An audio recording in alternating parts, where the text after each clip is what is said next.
ஆண்டவராய் இயேசு கிறிஸ்துவின் நாமத்தினாலே இந்த சீலோம் அப்போஸ்தலர் காங்கிரிகேஷன் திருச்சபையுடைய 13வது ஆண்டு விழாவிலே கடந்து வந்திருக்கும் உங்கள் யாவரையும் ஆண்டவராய் இயேசு கிறிஸ்துவின் நாமத்தில் உங்கள் வாழ்க்கை அன்போடு கூட வரவேற்கிறோம். ஆமென், ஹல்லேலூயா. ஆமென். சில நிமிடங்கள் ஆண்டு வார்த்தையை தியானித்து அடுத்த நிகழ்வுக்குள்ளாக கடந்து போகிறோம். ஆமென். வேதத்தை திரும்பிக் கொள்ளலாம். லூக்கான சுவிசேஷம் 10ஆம் அதிகாரம், லூக்கா 10ஆம் அதிகாரம் 25வது வசனம் முதல் 37வது வசனம் வரை வாசிக்கும்போது ஆமென் வேதம் நமக்கு சொல்லிக் கொடுக்கிறது. ஆமென்.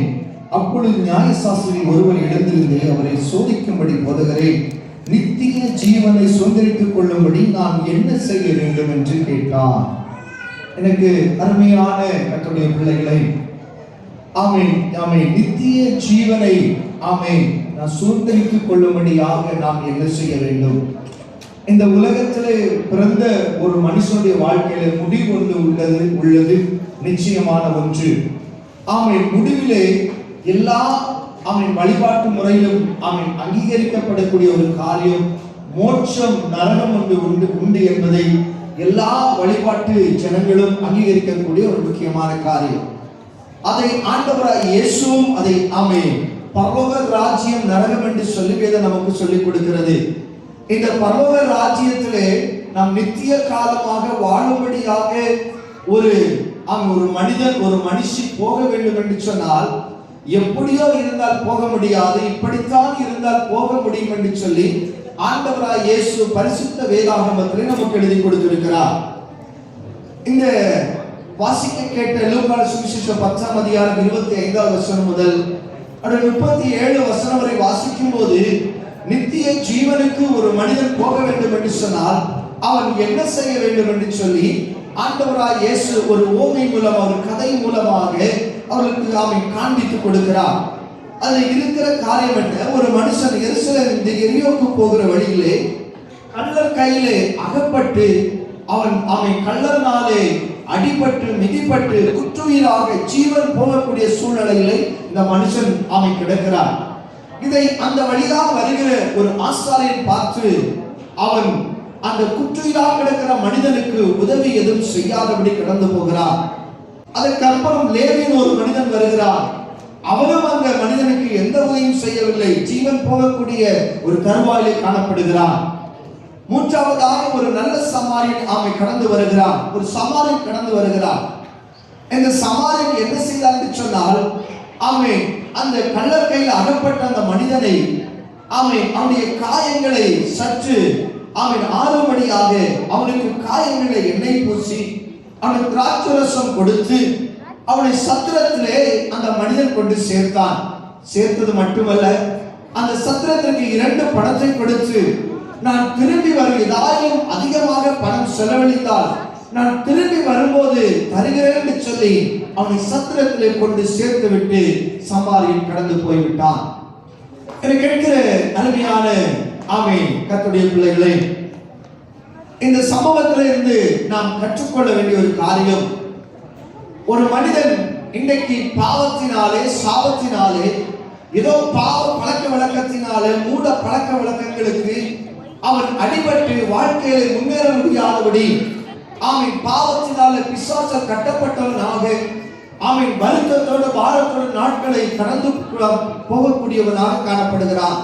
சமாதானற்ற மனுஷனாக, நிம்மதியற்ற மனுஷனாக இந்த உலகத்திலே வாழுகிறான். வேலை செய்கிறான், சம்பாதிக்கிறான். ஆனால் வாழ்க்கையில போதுமான சமாதானம் இல்லை, போதுமான சந்தோஷம் இல்லை. வாழ்க்கையில ஏதோ ஒரு பகுதியில் உடைக்கப்பட்டு நொறுக்கப்பட்டு குற்றீரான மனுஷனை போல இந்த உலகத்திலே காணப்படுகிறான். இந்த மனுஷனுக்கு இந்த உலகத்தால் ஒரு மனிதன் உதவி செய்தால் அது அநேக நாட்களாக கடந்து போகாது, அது நீடிக்காது, குறுகிய காலமாக இருக்கிறது. இந்த ஆசாரியன் லேவியன் மத சடங்காச்சாரங்களை கைக்கொள்ளுகிறவர்கள், எல்லாவற்றின் நியாய பிரமாணங்களை வைராக்கியமாய் கைக்கொள்ளுகிறவர்கள். ஆனால் இவர்கள் கூட அந்த குற்றீராக கிடந்த மனிதனுக்கு உதவி செய்ய முடியவில்லை. அருமையான என்னை கேட்டுக் கொண்டிருக்கிற என்னை சகோதரனை, சகோதரி, தாயை, தகப்பனே, இந்த உலகத்திலே நாம் குற்றீராக ஏதோ ஒரு பாவத்தில் சாபம் பிடிக்கப்படும் போது எந்த நாம் நம்பி இருக்கிற எந்த வழிபாட்டு முறையோ இல்ல நம்பி இருக்கிற மனுஷனோ விஞ்ஞானமோ அறிவோ ஒரு மனிதனுக்கு சமாதானத்தையும் நிம்மதியும் நித்திய ஜீவனுக்கு போகிற வழியும் தர முடியாது. இதை தர முடியுமானால் ஆண்டவராய் இயேசு ஒருவர்னாலே தான் தர முடியும். ஆமென். அதுதான் சமாரியன். மனுஷன் புறக்கணிக்கப்படுகிற ஒரு மனிதன், ஆமென், உலகத்தால் புறக்கணிக்கப்படுகிற மனுஷனுக்கு சமாதானத்தை கொடுக்கிறார். அவர்தான் ஆண்டவராய் இயேசு. கல்வாரி சிலுவையிலே அடிக்கப்படும்படியாக நன்மையை பெற்ற எல்லா ஜனங்களும் இவரை சிலுவையிலே அறையும்படியாக, ஆமென், ஜனங்கள் இயேசுவுக்கு எதிராக எழுப்பி சிலுவையிலே அறையும்படி ஒப்புக் கொடுத்தார்கள்.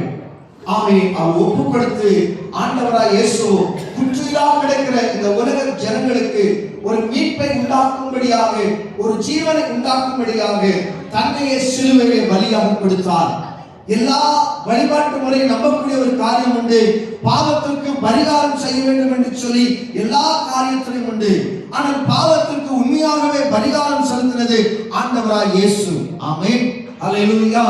ஆமென். இந்த ஆண்டவரை பாவத்திற்காக, மனுஷனுடைய பாவத்திற்காக தன்னையே ஜீவ பலியா கடைசி இரத்த வரையிலும் கல்வாரி சிலுவையிலே நமக்காக சிந்தினார். அல்லேலூயா. அந்த இரத்தம் இன்னைக்கு இந்த உலகத்துல ஒவ்வொரு மனிதனுக்கும் ஒரு பெரிய ரட்சிப்பின் சந்தோஷத்தை, சமாதானத்தை, பாவத்திலிருந்து சாபத்திலிருந்து மீட்பை கொடுக்கக்கூடியதா இருக்கிறது. ஹல்லேலூயா. ஆமென். இந்த சமாரியன், ஆமென், அடிபட்ட மனுஷன் முதலாவது என்னை கொடுக்கிறான். ஒரு மனிதனுக்கு இன்றைக்கு சுவிசேஷம் அறிவிக்கப்படுகிறது என்று சொன்னால் கிருபை நாட்களிலே பரிசுத்த ஆவியின் மூலமாக நம் சுவிசேஷம் அறிவிக்கப்படுகிறது. ஆமென். திராட்சரசம் என்பது ஆண்டவராய் இயேசு இரத்தத்தை ஆவிக்குரிய காரியத்திலே காண்பிக்கிறது. அந்த இரத்தம் என்ன செய்கிறது? ஒரு மனுஷனுக்கு பாவத்திலிருந்து மீட்பை கொடுக்கக்கூடியதா இருக்கிறது. எனக்கு கேட்கிற தேவஜன, மீட்பை கொடுத்து சக்கரம் என்பது ஆண்டுடைய சபையை காட்டுகிறது. ஒரு மனிதன் ஆண்டவராய் இயேசுவை ஏற்றுக்கொண்டு தன் பாவத்தை அறிக்கையிட்டு, ஆமென், இயேசுவுடைய இரத்தத்தினாலே கழுவப்படும் போது அவன் பாவத்திலிருந்து மீட்பை பெறுகிறான், சமாதானத்தை பெறுகிறான். அவன் துக்கம் மாறுகிறது, அவன் சந்தோஷம் அடைகிறான், அவனுடைய கவலை மாறுகிறது, அவனுடைய கண்ணீர் துடைக்கப்படுகிறது.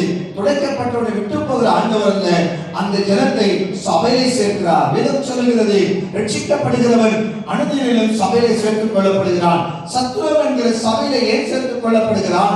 அவன் நித்திய ராஜ்யத்திலே நித்திய அவன் தேவனோடு அவன் நித்திய காலம் வாழ வேண்டும் என்று சொல்லி ஆண்டவராய் இயேசு சபையிலே சேர்த்து அவனை ஒவ்வொரு படிப்படியாக பரலோக ராஜ்யத்துக்கு போகக்கூடிய தகுதிப்படுத்துகிற ஒரு ஸ்தலமாக கர்த்தருடைய சபை காணப்படுகிறது. ஹல்லேலூயா.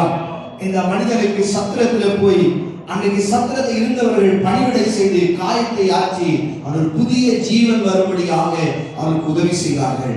இன்றைக்கு அப்படிப்பட்ட மனிதர்களுக்கு, அப்படிப்பட்ட ஜனங்களுக்கு ஆமென் உதவி செய்யும்படியாக அவர் கிறிஸ்து என்கிற சுவிசேஷத்தின் அன்பை பிரதிபலிக்கும்படியாகத்தான் தேவனாகிய கர்த்தர் இந்த தேசத்திலே இந்த சீலம் அப்போஸ்தலர் திருச்சபை கர்த்தர் உருவாக்கி இருக்கிறார். ஹல்லேலூயா. ஹல்லேலூயா. இந்த அன்பை பிரதிபலிக்கும்படியாக தன் ஆண்டவராய் இயேசு ஒரு சமாரியனை போல இன்றைக்கு சபையாக, இந்த சமாரியாக இந்த சபையை கர்த்தர் வைத்திருக்கிறார். ஹல்லேலூயா. இன்றைக்கு ஒவ்வொரு பிள்ளை நாம் ஒவ்வொரு சமாரியர்கள். ஆமென். ஹல்லேலூயா. நாம் மற்றவர்களை காயப்பட்டு குற்றலா இருக்கிறவர்களை கிறிஸ்துவின் அண்டை கொண்டு வரும்படியாக தேவன் நம்மை ஏற்படுத்தி இருக்கிறார். ஹல்லேலூயா.